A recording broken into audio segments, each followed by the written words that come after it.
Hey everybody, welcome back to my shop. Today we're going to be doing a quick restoration on a nice American lock. So let's take a look at it here.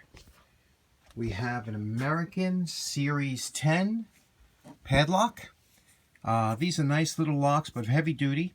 This one here we're going to be doing a little date on it. But you can see it's got the old style writing on it.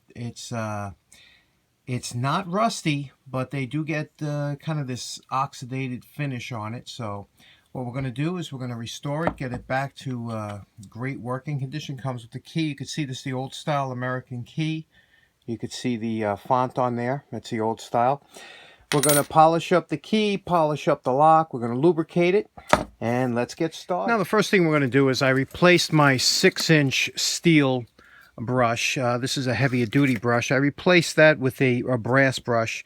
The brass is a little bit less abrasive on the steel, and again, because this lock isn't rusty, we want to make sure that we're just taking off this little oxidation. It just makes the polishing step so much quicker and easier. So the first thing we're going to do is we're going to introduce this to the brush in a very light fashion, and you'll see it'll make quick work of this oxidation. So let's try that out. Eye protection really important on here. You can see every once in a while these will come spraying out at you, but you can see the difference that it makes here. And again, there's a swirl, a natural swirl with the lock, and you can see it here. It goes around in a circle. So if you're going to do what you want to do is you want to stay within that swirl. And again, because this is a new brush, you might get a little bouncing until the brush seats, but I'm just doing this to give you an example of what it's going to look like. You can see how the color is coming up already. We don't want to go too far down, but we're going to take it down to the chrome finish. These were pretty much chrome finished at the factory. So we'll get out any kind of staining we could get out, any kind of discoloration you can see around here on the back, especially in the lock area here. You can see how that cleans up. We don't want to go too, this is a soft metal, we don't want to put any scratches in it. But we'll go around this whole lock, and it should only take a few minutes, and we'll clean that up nicely, and we'll be back after this is all polished. Okay, this is the lock just after the wire brush. You can see the difference now. We took off a lot of the crud and everything. It looks pretty decent, and but now we're going to take this to the next step. Before we take it over to the buffing wheel, we're going to wipe this whole lock down, clean it up, and we're going to use some regular WD-40 for that. And basically, what you want to do at this point is we want to make sure we don't want to introduce any grease to the buffing wheel. So that's why we wipe the entire lock down with WD-40. That gets off the initial dirt and everything that you can see it coming off here. We're going to wipe it down a couple times. We're also going to liberally spray it inside the locking chamber here. Make sure we get all the dirt out using, you see that? All that gunk and everything. We're going to get all this grease and grime and dirt out of here just by using multiple Q-tips and WD-40. This will get our initial, now this is not the lubricant, this is just to get out the dirt. There's the retention ball that locks into the bar, and it's in good shape. But again, we'll show you how to lube this up later on after we get this all nice and clean. We're going to do the whole lock with this, clean it up, and then we'll be ready for the buffing stages next. Okay, you've seen me use this before. This is the little buffer I have. Clamped it down to the table. This brush is a little more stiff.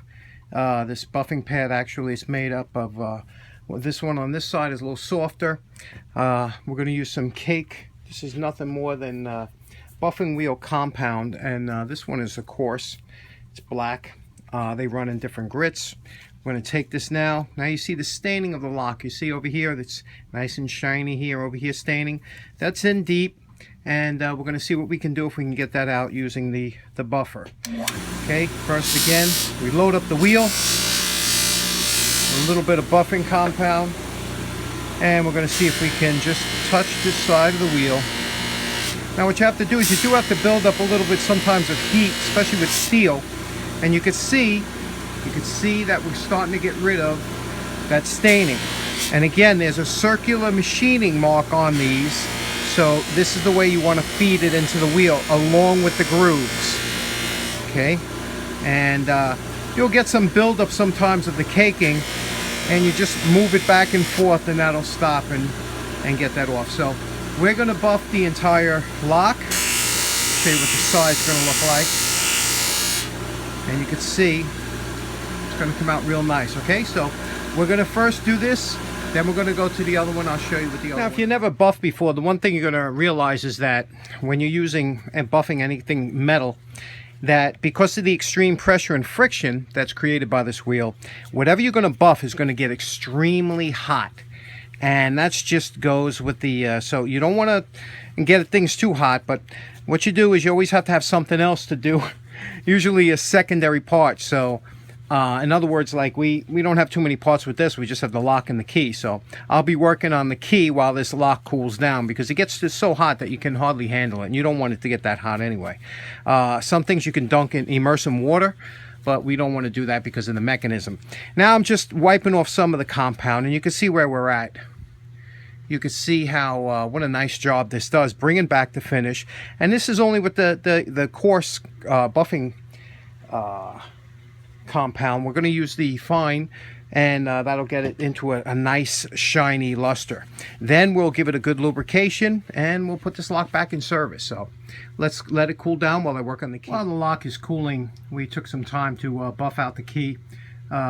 Keys always come out very nice. They're brass, soft brass, and you can buff them out real quick. They'll tarnish real quick, so it's only just temporarily. But the important thing is to remember is not to work too much onto the cutouts for the key, because you don't want to change and take away any of this, especially if the key is a little bit older than one, like this one is. So you just want to lightly go over this. This you can, you know, hit nice, but make sure that you keep the part that turns the cylinder pretty much free from abrasion, and you won't have any problem. Okay, we're on the hard side now, the stiffer buffing wheel, and the white. This is more of a polishing compound. Now we're going to be doing a lot of the shackle. Now what's nice about the shackle, because it's hardened, it really buffs up nicely, you know. So sometimes, you know, the buffing compound, but you can see this is going to come out like chrome when we're finished. So we're going to take it to this, and then we're going to wipe it down with some WD-40. Before we lubricate the lock, now we just came off the buffing wheel. This is right off the buffing wheel. We hit it again with some WD-40, and what this does is there's always some residual buffing compound that will stay on the lock.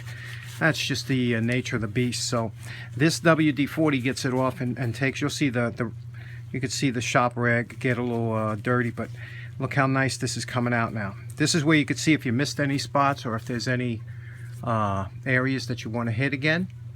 And it's looking real good. We're getting ready to do the final lubrication and call this lock done. Okay, we're calling this lock done. Now I lubed it up. Now there's a lot of lubricants you can use. First, I'd like to clean out any dirt that's inside the lock. And we did that initially with WD-40, but then I like this Houdini. This stuff, it's like a citrus cleaner. It gets all that gunk and black out of the inside of the lock. And then after that's dried out and cleaned out, this is my go-to lock. I love this Tri-Flow. This stuff works fantastic. And it works great. It smells good. It works great. So those are my two favorite. Now, this is what she looks like finished. And you could see it's came out really nice. The finish is beautiful, like new almost. Look how nice the shackle comes out, because it's a hardened shackle, and they always come out nice. And of course this will tarnish again, but it looks nice. And the true test obviously is how the lock works. So you could see it works nice. It sounds crisp, clean. Now for the first couple of tries after you use the lock, you're going to have to wipe it down because you got some excess lubricant in there. But we take the key out and we lock it down again.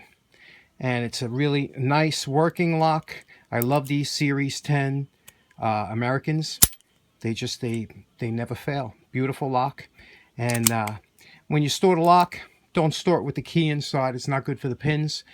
Just take a string and tie it up like I usually do. But anyway, there it is, the American Series 10 cleanup and lubrication. Anyway, hope you enjoyed it. Take care. Have a nice day.